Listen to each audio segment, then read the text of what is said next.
Hey, I'm Matt Manny. Thanks so much for joining me for today's devotional thought taken from You Are Not Alone. Today is day 3. You're not alone when others are winning. Sometimes in our lives we can find ourselves feeling like we're being left behind. We talked about yesterday being forgotten about. But then today we're going to look at this idea that sometimes we can feel like we just aren't able to keep up. And when other people are winning, that means that what? Well, somebody's losing. And sometimes that somebody is you and that somebody's me.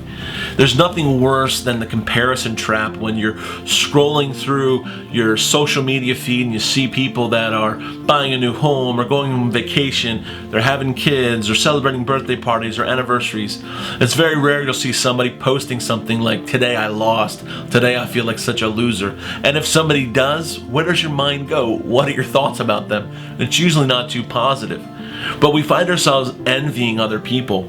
Sometimes we can find ourselves doom scrolling about the news and politics, and all it is bad news. It's just terrible stuff going on. At the birth of our country, the United States, many of the founding fathers believed in a philosophy or a theology called deism. It was otherwise known as the watchmaker premise. And it's this. It's the idea that God is this cosmic watchmaker who created the world. Just like a watchmaker would create a watch, he would put all the gears in place and start it on the right time and just let it go and let it continue to just tick away. And every once in a while when he'd need to, he'd wind the clock to keep it running, but otherwise he was not involved. And sometimes people can feel like that God really doesn't know, God really is not involved in what's happening, especially when it seems like those who are winning are really not honoring God. They're maybe evil or wicked people in David's vernacular, as he would call it. For us, maybe we find that they're cheapskates or people that are cheating the system, and it seems like they're getting away with it, and there's no consequences. And we find for David, he had a professional musician who was his right-hand man, a guy by the name of Asaph, who was a worship leader.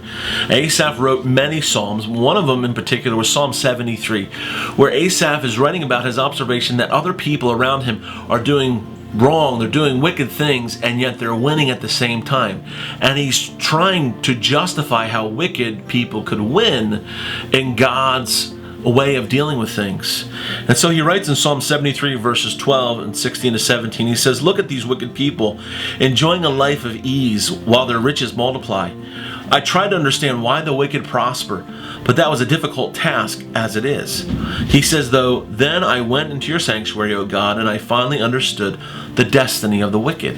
He says, it wasn't until I had a change of place that I had a change of perspective. Watching others get away with wrongdoing and win is maddening to us. It goes against our sense of right and wrong, our sense of justice.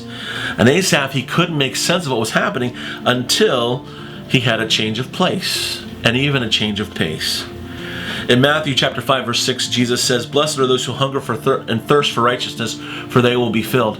And maybe right now for you, you're seeing things take place around you and say, it's not fair, it's not right. Others are winning, and I'm trying to do my best, and I find like I'm losing. David assures us in Psalm 92 verse 7, he says, "Though the wicked sprout like weeds and evildoers flourish, they will be destroyed forever." That there are consequences that'll come into play. So our encouragement today is this, that while other people may seem like they're winning in the temporal, in the moment, in the long term, God is working out things and allowing things, and He's going to bring consequences into place. So don't grow weary in well-doing, even when it seems like others are winning. Today's devotional is taken from Psalm 73, verses 12 to 28. Thanks so much for watching.